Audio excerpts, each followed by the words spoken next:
Geoffroy Plantagenet, debout, richement vêtu, porte à son flanc un écu représentant ses armoiries, brandissant de l'autre main une épée. Certains détails attirent notre regard.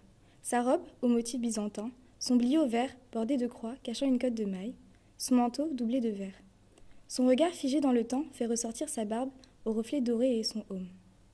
Sa silhouette se détache sur un fond fleur-de-lysée, encadré par des pilastres au motif ondulé. Le dais est surmonté de structures évoquant l'Orient musulman. Que nous dit cet émail? Qu'ont voulu nous faire comprendre les maîtres orfèvres qui ont réalisé cette œuvre? Les symboles sont omniprésents. Geoffroy est représenté comme le chevalier idéal, prêt au combat. Sa robe et son bliot aux couleurs vives, signe de richesse, marquent son appartenance à la noblesse. Chevalier, il appartient à l'élite du royaume en tant que seigneur d'un vaste territoire. C'est ce qui est signalé par la doublure de vert de son manteau, qui serait, selon certains historiens, le symbole de ralliement des Plantagenets. L'émail évoque aussi l'histoire personnelle de Geoffroy Plantagenet. Les tours, surmontées d'un croissant islamique, font sûrement écho aux croisades de l'époque. Ceci est d'autant plus probable que son père était roi de Jérusalem. Son fils, en seigneur chrétien, participe au même effort de défense de la foi. L'épitaphe ne dit-elle pas « Par ton épée, prince, la foule des pillards est mise en fuite, et par ta paix vigilante, le repos est donné aux églises. » La couronne architecturale de la Jérusalem céleste représente le paradis dont les portes lui sont ouvertes. L'émail est une partie intégrante de son monument funéraire et fait le lien entre le monde des vivants et l'au-delà.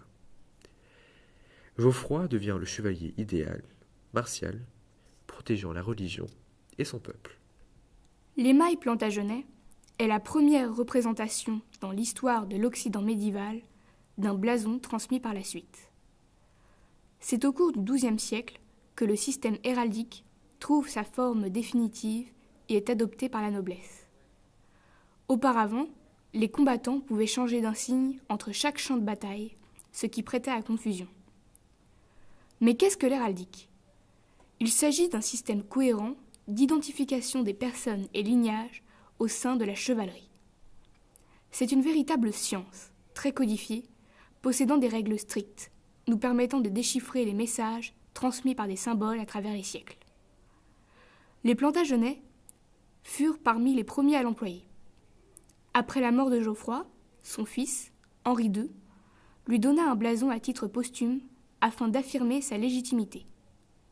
Celui-ci, représentant 6 léopards dorés sur un fond azur, fut ensuite adopté par le fils illégitime de Henri II, qui fonda la lignée des comtes de Salisbury, encore vivante aujourd'hui. Quant au rang d'Angleterre, il se créa de nouvelles armoiries, de 2 lions passant sur un fond de gueule, qui, transformés, perdurent dans les armoiries actuelles du Royaume-Uni. L'émail représente donc une vision idéalisée de Geoffroy Plantagenet, prince, chevalier, protecteur de l'Église et fondateur d'une des plus illustres lignées de l'histoire de France et d'Angleterre. L'émail nous transmet, à travers une riche iconographie, une profusion de symboles et de couleurs, la vision d'une noblesse affirmant la légitimité de son autorité croissante sur la société féodale.